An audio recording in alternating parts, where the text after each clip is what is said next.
Hi, and welcome to Worlds Overrun live stream. With me today is my team. We've got James McCann, Doug, Christopher Hirschberger. We're missing Sebastian also on the sidelines, our Murphy, our writer and editor, and Lee Wanika Miller, who's also a writer and editor for us with a focus in Dungeon Master and 5e and gaming. We're about to close our Kickstarter. We wanted to talk to you guys a little bit about some of the stuff that we're doing, maybe show you a couple of things that are going to be coming out shortly. And so here we are. And showing up just a little bit late is Sebastian. He's probably having technical difficulties, but we'll have him in a minute. Excuse me. There he is. Hey! Yay! Look what the cat dragged in. So, real quick, we're going through some of our assets and getting them cut up and supported. I'm going to show you guys Beefcake, our Parasaurolophus, and just show you guys some of the supports that we're setting up for him. Well, maybe not his supports, but his model. So I'm going to show you guys that real quick.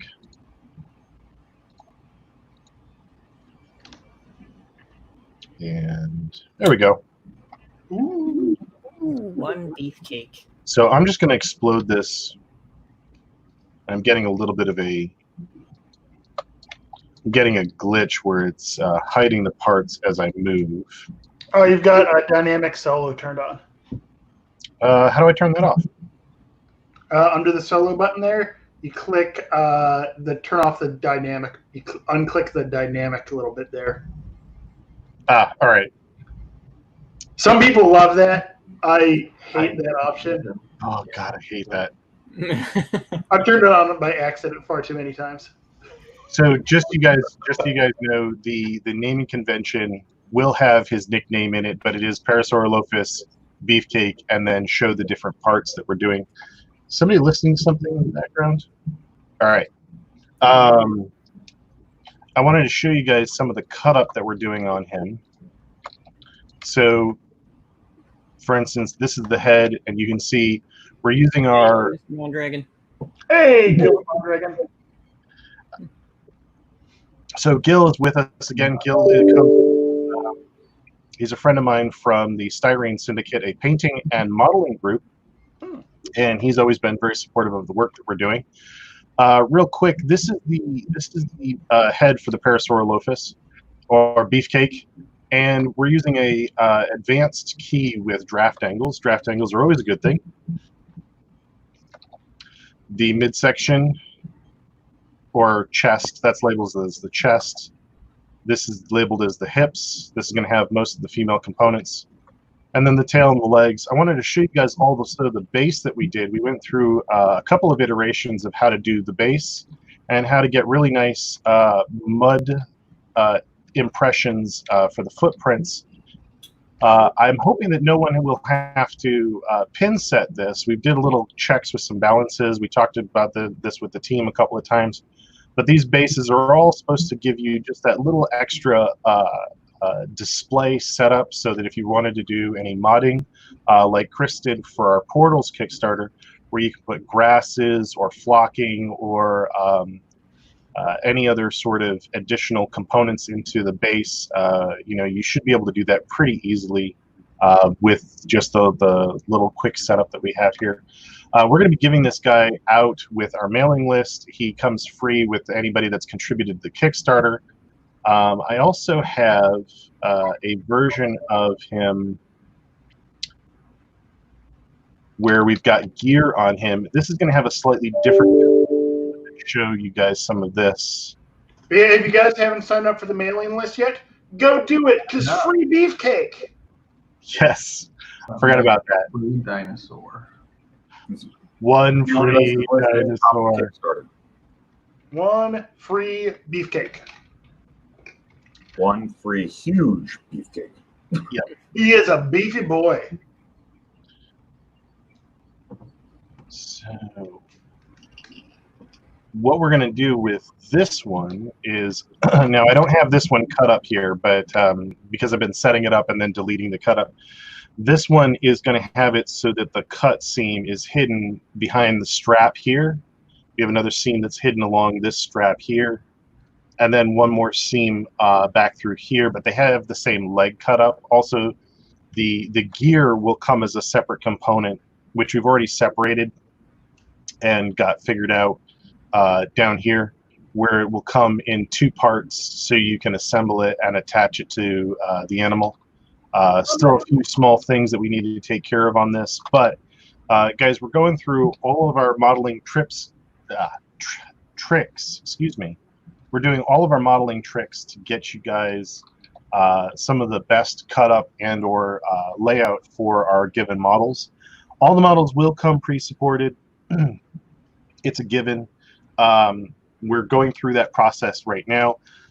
Hopefully by the time we close the Kickstarter, we should be able to get the Beefcake model out. We're doing a few things to double check it. We're trying to get through some pre-supports right now. We're actually trying a new software for supporting models, so we haven't really settled on the end result yet.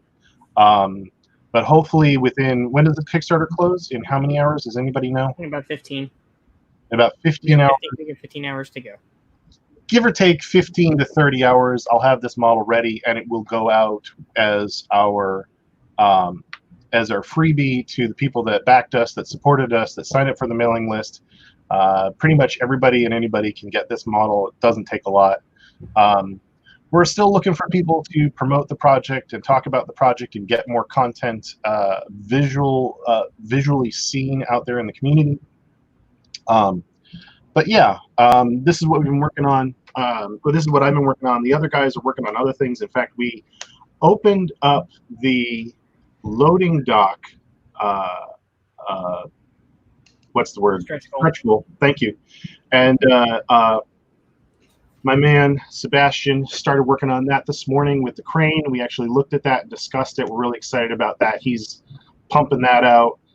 Doug is actually working on a couple of the dinosaurs. We're actually banging through these things and trying to get everything ready for you so that when all the funding goes through in about 15 days after the Kickstarter ends, we should be able to send out the majority or the bulk of the content in about 15 days. We really try to make sure that our projects are front-loaded enough that the majority of the content goes out at the end of the project or at the delivery of the funding. So if you guys haven't already signed up for the Kickstarter, please do so. If you guys are waiting for the it's not backer kit anymore, it's what do we call it? My Mini Factory. Yeah, My Mini Factory Pledge Manager, our Pledge Manager. Please sign up for the Pledge Manager if you're interested and you want to get a late pledge in. We're also accepting those. I believe we're going to be opening stretch goals through the Pledge Manager. Yes, so that's a nod. Yes, that's an approval. So we will still be having stretch goals through the Pledge Manager. And we're going to run into the Pledge Manager for an extended period of time. We're only about $80 off from unlocking the first of the backer choice. Which backer choice is the next one? Do we know? Looks like it is Dino Nest with Eggs. Seriously? Yeah, All right. Dino Nest with Eggs. All right. So I guess Dino Nest with Eggs is our backer choice. $80. Yeah. I want to say this. Jeremy came up with a recommendation for that one. Jeremy came up with a recommendation. So Jeremy Gozer over at Gamescape 3D has always been very supportive. We worked with him a couple of times. He came up with a suggestion for that one. I also want to say Ian wrote something really amazing about the project and about the community support that we've gotten for this project last night. Kind of blew my mind. I really want to say thank you to Ian for his generosity and kind words. That was pretty amazing. He's also running a Kickstarter at this time. And you can check his stuff out at Gamescape 3D. Yeah, and you can Right, check. that was Gamescape 3D's Jeremy. Right. Yeah. Did we unlock everything for the by chance? Did we lock out everything for the land train by chance? I say, did the rest of social goals get met? I'm not I sure. believe that did. Anyway, other people than were the busy on Twitter. dinosaurs, there is the land train stuff, which truthfully was a huge undertaking by Doug and Sebastian. They really busted their butts on that, and a lot of people don't know that the land train is there because they're not looking at everything on the Kickstarter. But I believe in the updates, you can see a full photo of the majority of the land train. We have added things to the land train. I got to tell you, that was one of the more exciting things that we've come up with. And we've also been hearing some people talking about, can we have this for the land train? Can we have that for the land train? We've actually added it to our whiteboard of things that we're going to be looking at developing going forward. Can't make any promises because there's always stuff that we do already have scheduled for the rest of the year. But that is some of the stuff that we are talking about developing because it is requested. What do you guys got? I actually have the I've got the animal cart pulled up here. If I'll share my screen here. Actually, before you do, Chris, did you want to talk about this guy that's on the screen now, or no? Won't. No, we're good. We're good Okay, for now. never mind then. Yeah, I'm still in the middle of all the Share products for screen. him. It's been fun. Chris's idea, fun. Anyway, moving on. Go ahead, Doug. Yeah. Okay. So sharing this guy here. This was one of the stretch goals. It's it goes with the land train. It's the animal cart, which look at that. It fits the Stegosaurus in there. Yeah, you can. Other fun aspect of it is that, let me just go here. I'm going to turn him off. It's designed so that the doors open, and I like working with hinges like this, where anyone who's printed with an FDM printer has leftover bits of filament from when you change out your filament. When your filament runs out, you got that little like 1 to 2 foot piece that is basically useless for pretty much anything. Well, I've designed it around using that as a little hinge pin here. You drop it in there, and fits through there. So you can use those extra little things for a hinge pin to have your slidey doors. Also, for some of the taller dinosaurs, we've got the lid here that is totally removable. So you can have, a nice tall dinosaur in there. Openable doors to go with your land train. I'm super excited for this because the land train was fun to design, and now you can transport dinosaurs when they're not being ridden or whatever.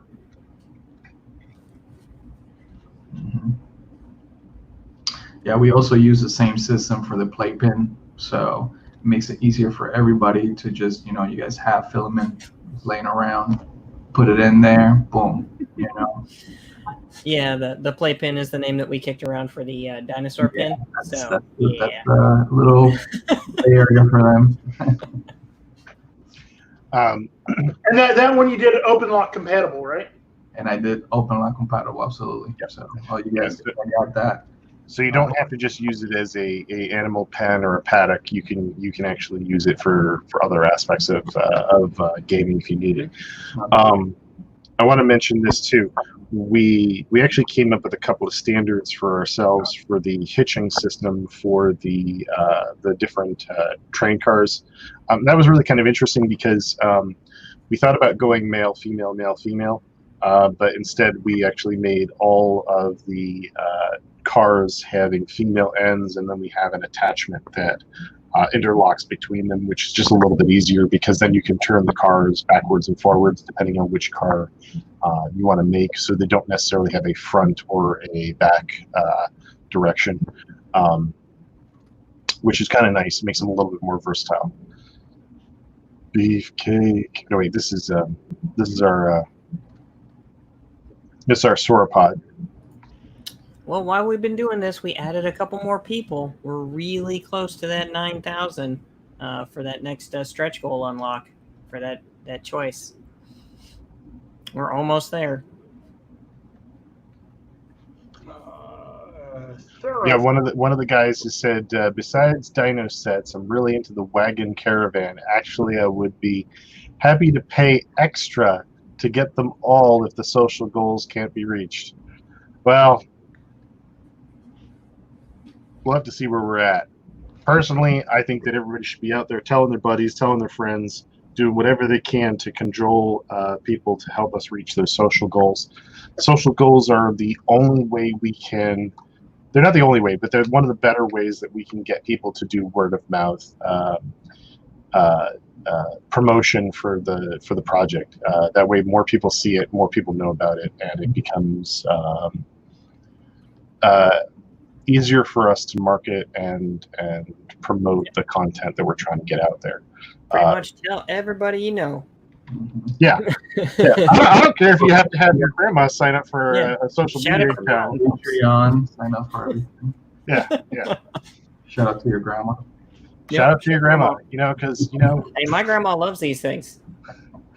Oh my gosh! Can you tell the story about the piece that Grandma? The one of the original terrain pieces from Grove when we first got it.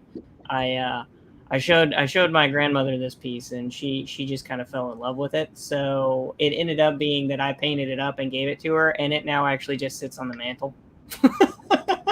I love Chris's grandma just for that because Chris and I tossed the design around, and then I went and built it, and then he went and painted it, and she was just like, "This is mine now," and I was like, that was the coolest thing. That was the coolest thing for me because we do try and make things that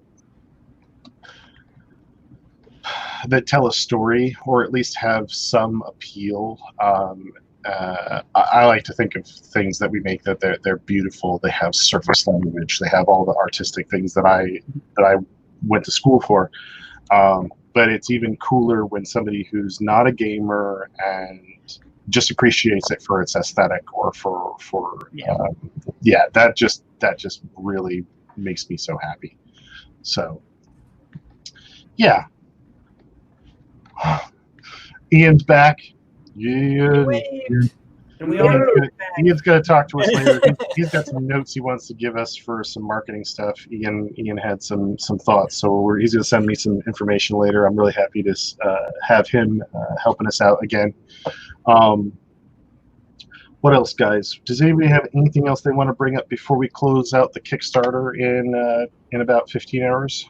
Well, you were mentioning how we had come up with for the land train, a new standard for that. I've got pulled up over here the hitch system. Oh, do you? Yeah, I pulled it up. Okay. So what we ended up doing on all of the land train pieces is that we came up with this fun little hitch system here where, there we go. You've got keep hiding the wrong pieces. So you've got these hitches. These are attached to all of the trains. And then you've got the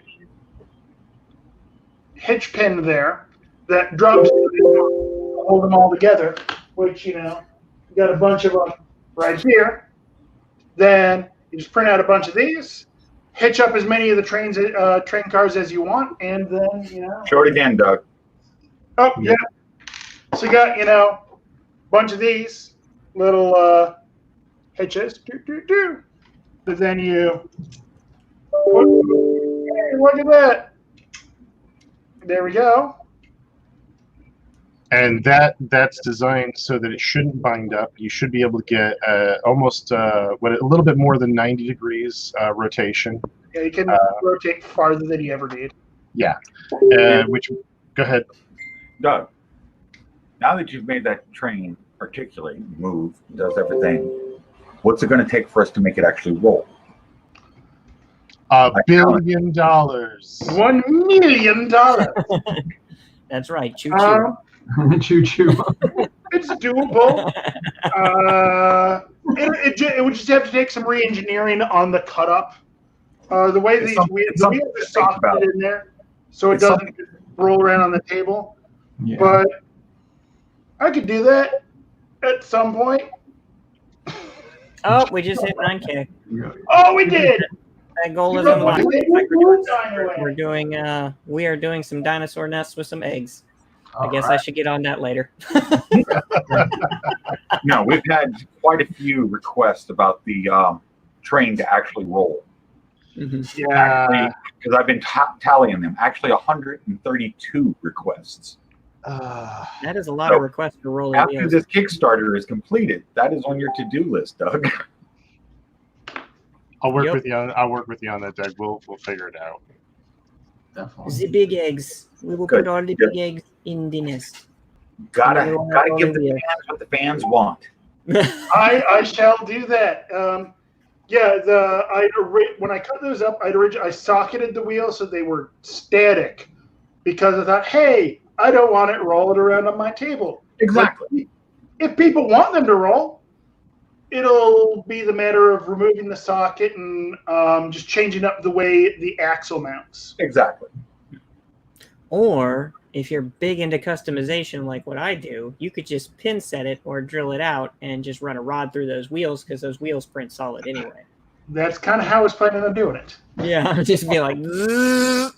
Hey, they won't roll it yet. Sub to the Patreon and I'll make rolling wheels. There you go. Thank you. It will probably be a Patreon add-on to the list for the community to choose. Yeah. And when the community demands it, we will do it. But yeah, so as you can see, this is the standard we got there, which then down here, hey, look at that. There's that hitch we were talking about. Ta-da! Just drops right in. Fun thing Yeah, and is that we were talking earlier about Jeremy Gozer, Gamescape 3D. He had recently did his very successful Roads to Adventure Kickstarter, and we had given that because we're good friends, given them a couple carts and some land train. One of them was a land train cart, right? I believe so. Yes. Yeah, and so we did that, and some of the carts that he designed for his stuff as well use the Alternate. They use the alternate. the train hitch. Yes. So we And we have- developed that so that we can expand on it in the future. There's actually two train hitches because one is at a slightly different height to accommodate things. So we actually have an adapter pin, which is the green one in the background. That's to accommodate the different heights. So if they're at the same height, you use the orange one. If they're at the offset height, use the green one. But the Gamescape 3D trains and cars are compatible with the Worlds Overrun trains and cars. Because we built the hitch for Jeremy and said, use it. We held a gun to his head and I'm like, here, buddy, have free components. I mean, I don't think anybody says I don't no to remember modular free components. I'm doing nothing like that, so I'm out. Yeah, we use this setup platform here to make sure that when we're laying them in, they are at the same level. Yeah. But there's also enough. Make sure there's enough give between the pin and the hitch part itself, so that, it's not a tight fit. It's not going to snap when you put it together. I went through a couple different iterations on this just to get one that just prints very quickly and isn't going to fall apart. Yeah. I'd like to know. Would you guys like to see the block out the beginnings of the loading dock and crane that Sebastian did? Because I'd like to hear from him. He doesn't get to talk very much. Yeah, I don't talk much. He likes to hide in the background and show pictures. Man, I don't. I think it'd be, yeah. There we go. So we're not going to give the dimensions on this. Do we have a miniature in here in this file? Let me pull it up, and we will. So this is designed so that if you wanted to load a couple of dinosaurs or load a couple of land trains, you have a crane and you have a couple of platforms. Now this is a block out. This is how we start a model. We start out with dimensions, and we then figure out the layout, and we sometimes talk about the cut up. And when this is done, it's going to look like it's made out of stacked stones and wood pillars and so on and so forth. But Sebastian, go ahead and talk to us about the loading dock. Yeah, so we have the system that we're going to be able to rotate, so you guys will be able to have some motion. I have set it up where you guys will be able to rotate anything all the way through 360 degrees, so that way you guys can have any fun moving around dinosaurs and crates and barrels and whatever you guys want to put in there, however you guys want to set it up. But just like Eric mentioned, this is just going to be made up of those sections with, probably cobblestone or some rocks. But it's going to be very fun. And it'll be open lock. It's going to be open lock, absolutely. Now, moving around barrels. That piece it's almost you got like we've got lots of barrels in our project. Mm-hmm. Yeah. We like barrels. You're gonna need what comes in them. Yeah. But that piece on top, that means that because we're using one of our components that is actually one of the little rotation pieces, it means anything that we have that has that bottom piece on there. So if you happen to have one of our ballista pieces or any of the other things off the side of Beefcake, you could always put them in that thing's position, since it's all uniform. Yeah, so you can really kind of change it to change the loading dock, into a weapon dock if you wanted to. Can you drop the sauropod in there, Sebastian? Yeah. You might actually be in that file, maybe? I don't know. I'm going to have to pull it up. So if you guys want to continue talking about something else, and we'll come back to me then. Because I have to load it up again. Chris, do you mind talking about your Ankylosaur a little bit, or your Triceratops, where we're at with those models, or? Well, the Ankylosaur currently, I've got one of the poses, the attack pose, completely figured out as far as the cut up on that, and we've been messing with that. I've got one guy here that's been messing with printing it for me to make sure that we don't have any issues, and then I know that James also has that model at this point, and I haven't heard anything else, but I don't think that he's had an opportunity to get back to printing it. We do have a few of his pieces done on that one, and they came out great. So we're just trying to work a couple of hinky kind of hiccups with a few of the other pieces. And then those cuts, I've just prepped the file to move them over to the other version of that, and that should go relatively quick. So within the next day or so, I should have all those models done, and then it'll be moving on to the Triceratops, which is going to be significantly easier than the Ankylosaur because he doesn't have a butt ton of protruding parts sitting off of him. What are you talking about? He's got the fan of blade death. Those are easy. Those are just a small key, and you just clip them all off and print them as a strip. So, and then that's going to be good. You're good there. The Ankylosaur has got 4 rows of pointy stuff that are sticking out bigger than a 28 millimeter character. And you're like, why did I do this to myself? The whole time while you're looking at it. I don't think that's the sauropod. I think that's the proto. Yeah, it's a proto. That's Protoceratops. He's so tiny. He is so tiny. Yeah. I could see him running around on the loading dock. Let me pull up. By the way, those stairs are from one of our other kits. So as long as they maintain their standard dimensions, those stairs are going to be playable. Meaning you should be able to put your bases on the stairs and kind of hook them into the staircases. It's got a little open lip on the underside. Yep, it's got a lip on it. We try and make it that all components are playable, mostly because we want them to be that way. Well, some games require them to be. Some games require them to be, and I'm not going to talk bad about people that make stairs that can't be played with, but it bugs me. So I need to make the stairs playable, so that's kind of a standard that we're always looking like to do. Pretty and functional. Pretty and functional, yes. Which means that we're pretty unfunctional. That means we're definitely dysfunctional. Dysfunctional, yes. We put the fun in dysfunctional. There you go. You should try working with 7-year-old Doug. Yes, 7-year-old Doug. 7-year-old Doug. Or 5-year-old Chris. Or 5-year-old Chris. It is a hard thing. There's crayons and walls that need murals and all sorts of stuff that goes on.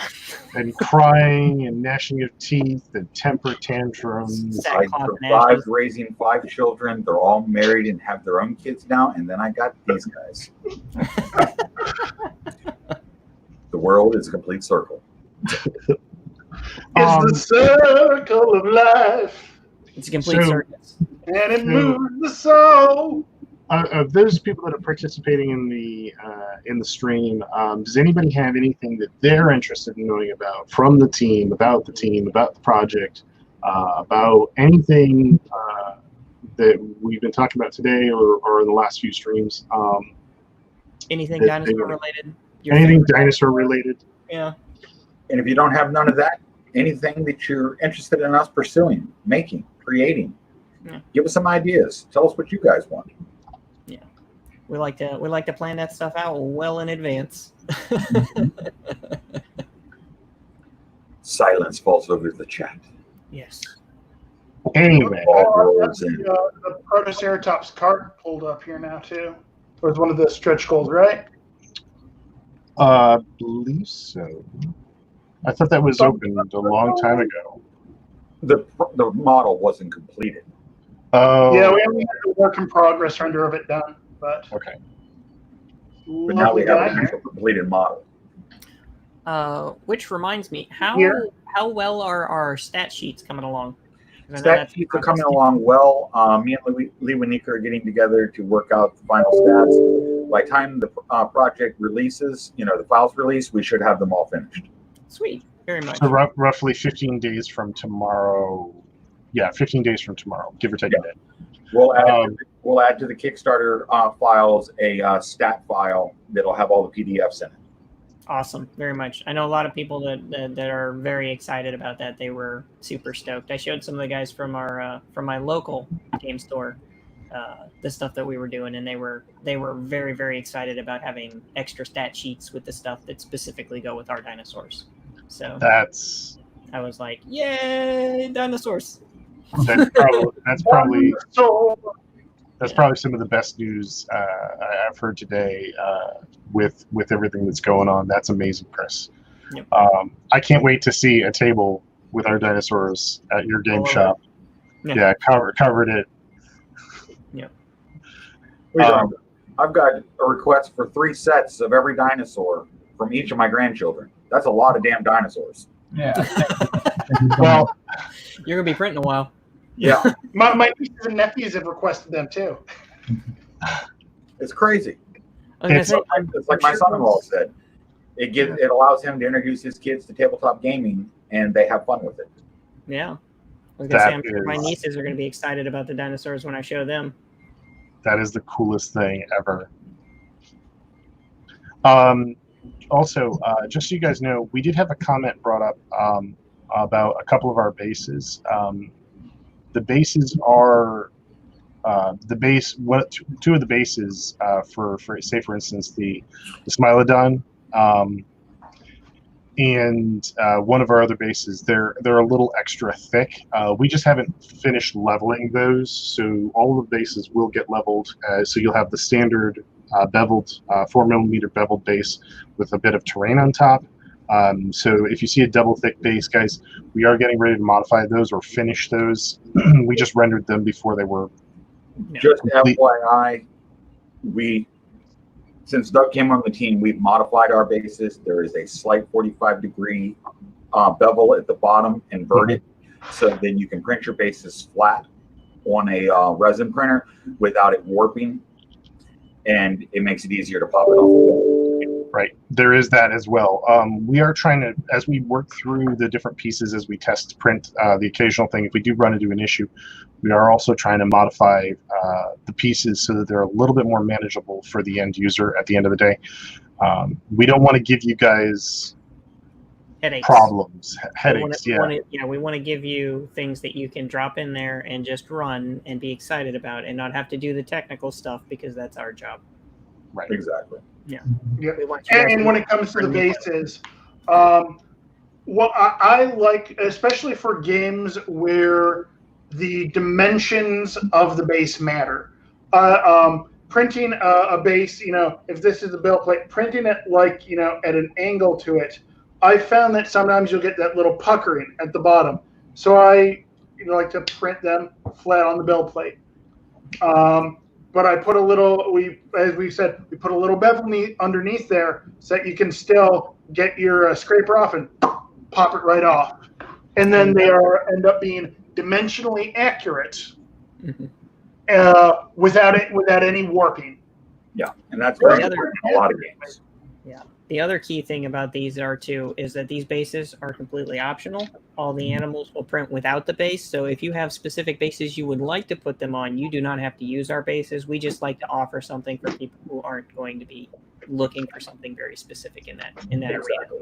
Makes it fun for you guys to modify it, change it up. Yep, absolutely. Do make your own world with this stuff. Yeah, and we love the custom stuff. So the more you guys that print them without the bases or add to the bases, we want to see the cool stuff that you guys do with our models, because that's exciting to us to see things that we've made in the computer get printed out and then have people holding them and playing with them and loving these things. That's what we live for doing this. Right. I do want to with the community. Post on our Facebook page, post on our Facebook group, post on any of the 3D printing groups, but share so everyone gets to enjoy what you do. Absolutely. Right. I love seeing when someone else has taken a model that I've done and printed it out and painted it up. My heart grows like 3 sizes or something like that. So it's an amazing effect. I want to bring something up about finishing, guys. Now, my personal preference for finishing is to use sandpaper to get rid of sprues and clean up a model. But I found a few years back, I found something that I find to be really excellent for cleaning up models, other than like an expensive tool. Sanding twigs. That's what these are actually called. They're called sanding twigs. Some people refer to them as sanding sticks. It's basically a piece of foam core with sandpaper glued on 2 sides, and they can be cut down. This is by far my personal favorite tool for cleaning up sprue marks or support marks. Now I know some people like to use a myriad of other things. I'm really surprised at how well these work on most resins without creating a real mess and without a lot of fuss. And I use a couple of different things too that are also awesome. I haven't had an opportunity yet to mess with the sanding sticks, but I have a set of files, like small end, almost jeweler level files that I use on stuff, as well as like additional sandpapers that I will typically clip down. But having it on a foam core would definitely make it a lot easier to use in some instances. So that kind of stuff is things that I'm looking into as well for improving my own hobby crafting for this stuff. Yeah, they come in a couple of different grades, but what's really great about it is you just take it like so, and you push it against your model. And I don't have a model on hand, but I'll take a piece of plastic here, and you can basically just scuff the edge off, and when it starts to wear down, you either flip it over and use the other side, or you take a pair of scissors and clip the end off, and it works really, really well. It is somewhat flexible. You can see I can bend it very, very easily. Probably one of the cheapest tools in my toolkit that has so much power and versatility for cleaning up support and sprue marks. Some of the guys that taught me recommended this over a lot of other things. I'm not going to talk bad about anybody else's techniques or tools or whatever, but I really like these. So check these out if you get a chance. And they're cheap. I think a packet of 20. I got a variety pack of 20. I don't think it cost me more than $5. So surprisingly versatile. Check those out. Yeah, surprisingly versatile. We do want to share this knowledge with you as well, guys. It's not just about, hey, we made a bunch of models, buy our stuff. It's also about, you know, how do we improve both the stream, content creation. I'm going to have Chris talk about painting and modding at some point. We're going to talk about the different putties that we use, because he and I argue constantly over epoxy sculpt versus green stuff. Yeah, actually, I think Chris said that he mixed milliput and green stuff recently and got some results that he really found to his liking. Madman. I know. I mixed two epoxies, two-part epoxies together for that stuff. Not only did it increase the work time that I had to work with it by a significant amount, because I want to say you get between, depending on how well or how long you mix them, about 15 to maybe 30 minutes if you're really stretching it on. But when I mixed the two of them together, I had almost, between 45 minutes and an hour before it actually hardened up to the point where I couldn't do anything with it.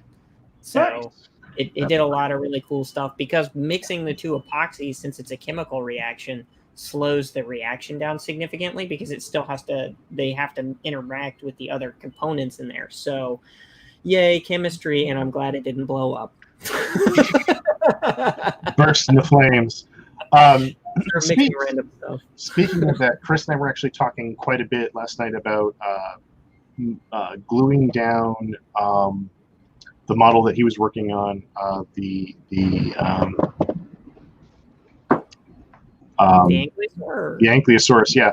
And we both mentioned that there is a solvent for cyanoacrylate glue, or super glue is the brand name that most people are familiar with.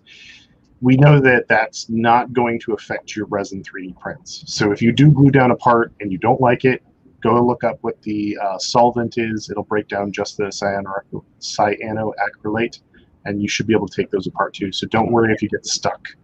So in addition to that, there's also accelerants, but the accelerant is basically just highly concentrated isopropyl.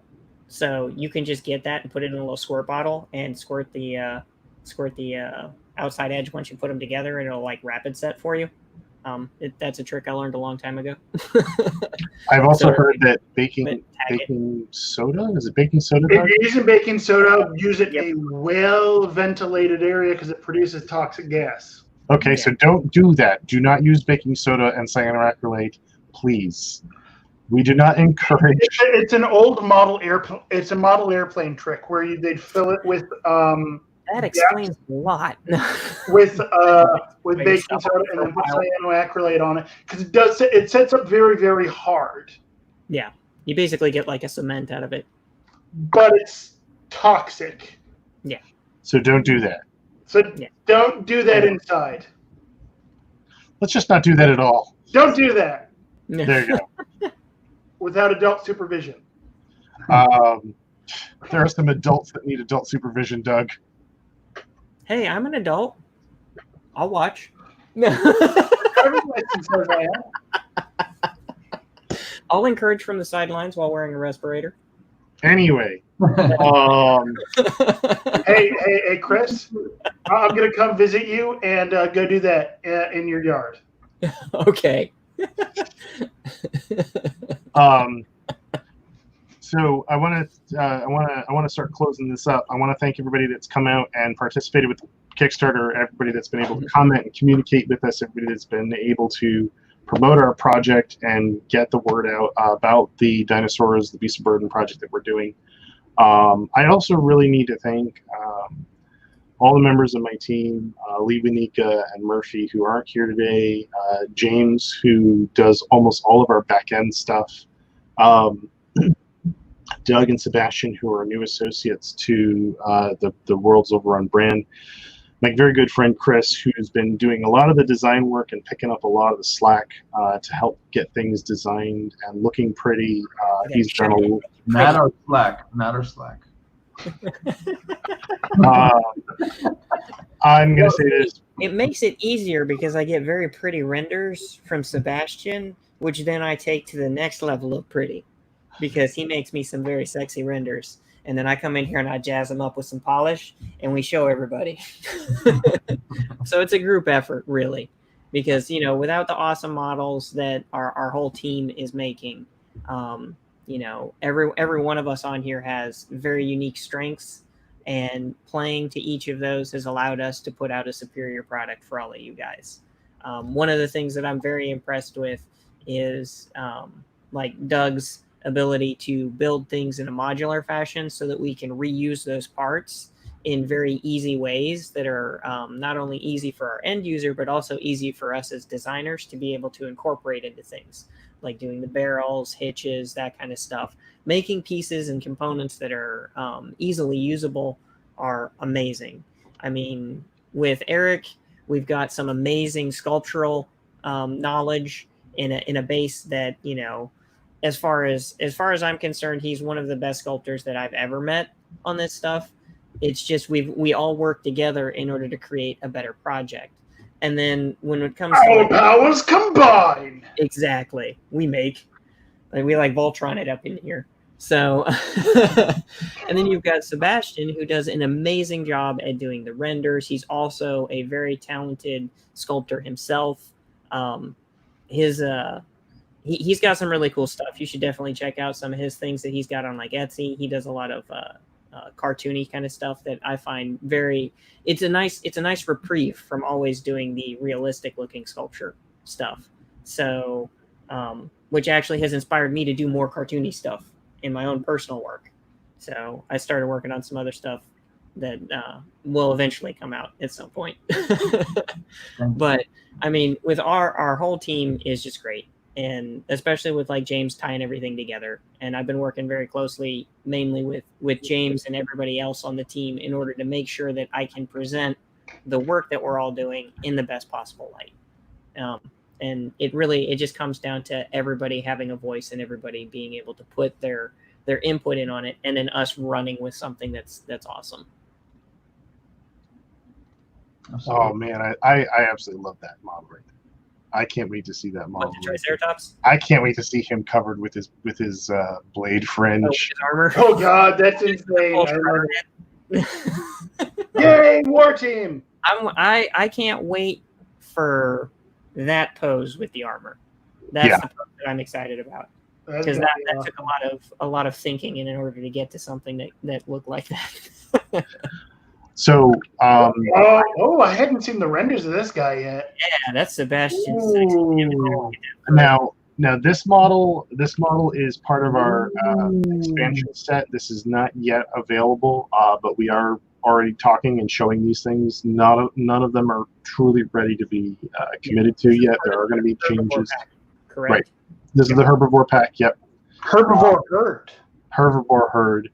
It's one of the 2 expansion packs that we had a lot of people asking for things that we originally had planned for another Kickstarter, but we're trying to tack it on to the end of this project because so many people were eager to get those models. So we're sending it to you. Yep. Give us a little bit of time. We'll be getting those things out as well. Those are going to take, I believe, 60 days is what James is saying. Yeah, we need time to develop and finish the sculptures. Right now, they're in the either in the blockout stage or the early rough out stage. Mm-hmm. But they will be available in the as add-ons, right? Add-ons. Yes. Yeah. And these were popular dinosaurs by demand through the interactions that we had with people via all of our other streams and stuff, and also on the Kickstarter. So being vocal about the things that you want from us will cause us to actually make them for you. So the more people that want something, the more likely, the more it gets pushed up on our priority list. If we got a lot of that's a bunch. Yep. And we'll make what you want. Exactly. This may be a little hard to read for some people, but just so you know, these are the 3 different tail ends for the Ankylosaurus. I don't remember the names, Chris. He's got a blade. sword tail, a double-bladed axe tail, and a mace tail. Okay. In that order, from left to right on the screen. And we've been talking about recommending to people that they get some neodymium magnets so they can hot swap them. There's some very tiny magnets that come as a standard thing through either Army Painter or GW that you can also pick up in a pack, and that'll make these tails hot swappable if you want to. There's since each one of these tails, including the plain tail with no weapon attachment on it whatsoever, all have the male peg on the end of there. You will be able to very easily drill out the end of that and pop in a magnet, and then do the same thing on the interior side there with a small Dremel bit, because those magnets aren't very big, and you don't need a super heavy duty one to tack that in place, because it won't be a heavy piece. But I designed them specifically on purpose so that whichever pose it goes with, they should all be interchangeable.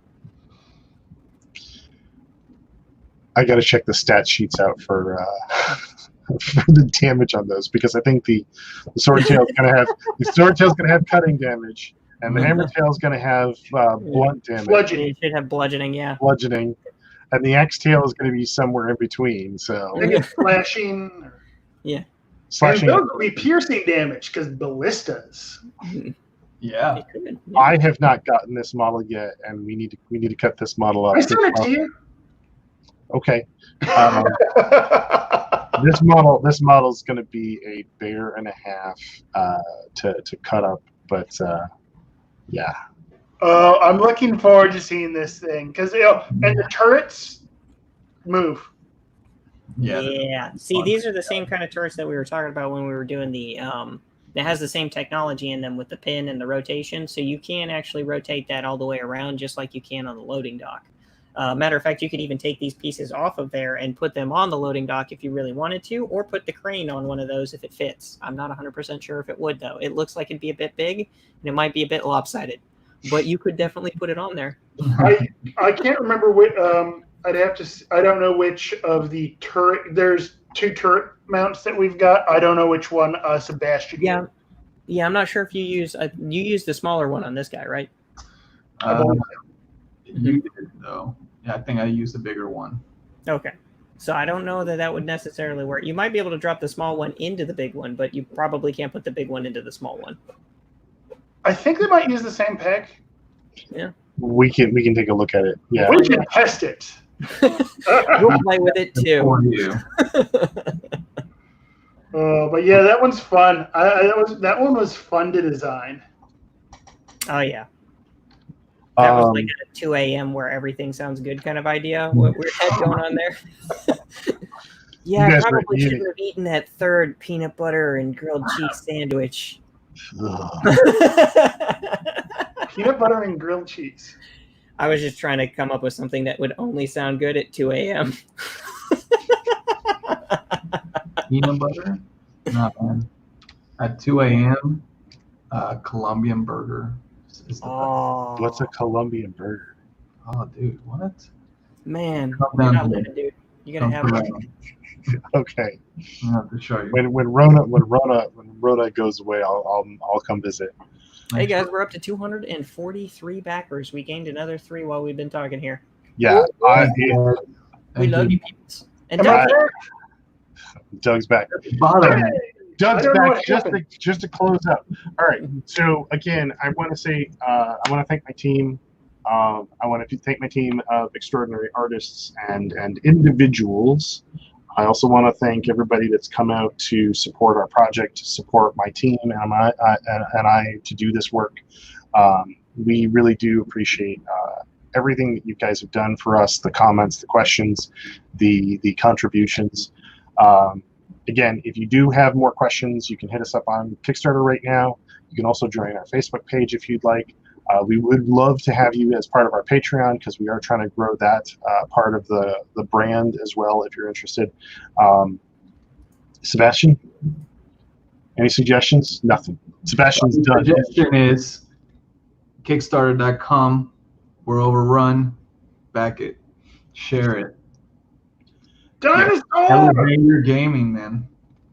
Yes. But yes, oh, and Eric, I do want to thank you for bringing me on board for this. This has been so much fun to do and exciting. And this is the first Kickstarter that I've been involved in as a collaborator on. I've backed many Kickstarters, but it's cool to see my artwork getting out there into the world. Yeah, same for me. I Thank you for bringing me in, and I love hanging out with you guys. You guys are amazing. They're amazing people, amazing individuals that all you guys should get to know and talk to.